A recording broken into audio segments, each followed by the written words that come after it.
So another strategy we also teach the children in school is what we call robot arms, and that's another way for children to segment and blend sounds in words. So for example, if they were looking at this word, we could use phoneme buttons and go t, I, n, tin, or we might go t, I, n, tin, like that. And that's just another strategy. They use that strategy as well for when they start to do their writing, and we'll say to them, when you're trying to write a word, let's see if we can break it down and hear how many sounds are in that word. So if they said they wanted to write sat, we would say, right, let's have a listen and go s, at, t.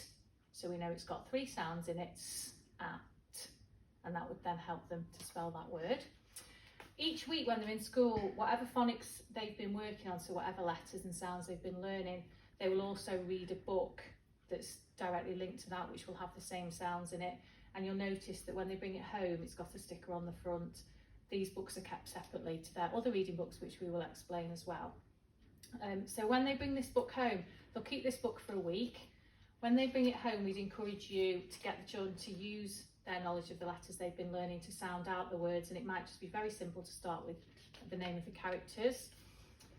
When it comes to where we've got 2 or 3 words on a page, what we would encourage them to do is, if they need to sound out each word, is to do that first of all and do s, I, d, sid, t, aps, taps, t, I, n, tin, and then see if they can read the whole sentence and go sid, taps, tin.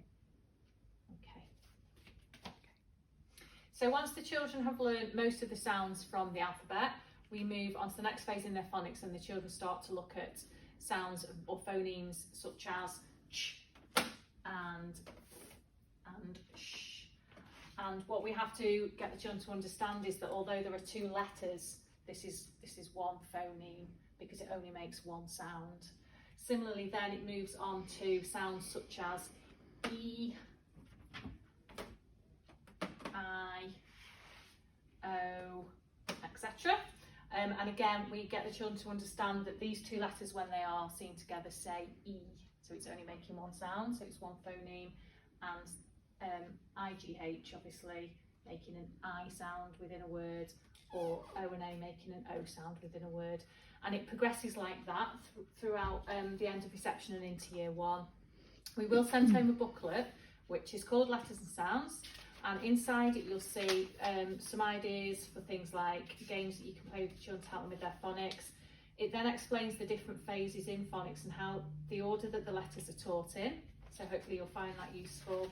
And then once they get to the phase where they're starting to look at phonemes that have more than 1 letter in, it explains the order that they're taught in, and then it talks about in phase 4 when we get words that end in or start with consonant clusters, so it might be like cl or pr at the beginning of a word, and that explains that. And then it goes into what the children will learn in year 1 and phase 5, where things get a little bit more tricky, but by this point the children have got quite a good grasp on their phonics. There's loads of things you can do at home, which obviously is using the lettering with them regularly, playing I Spy, playing games. There's lots of online phonic games you can play if you search for them. We would recommend something like this. This is just available out on Amazon, but we do use them in school quite a lot. And it's basically just magnetic letters. But what this does is it includes all of the sounds that they learn through all of the phases. So it's got the I and the O and the sh and all the other letters, and the children can move them around because it's a nice magnetic board. So they're really, really good for helping at home.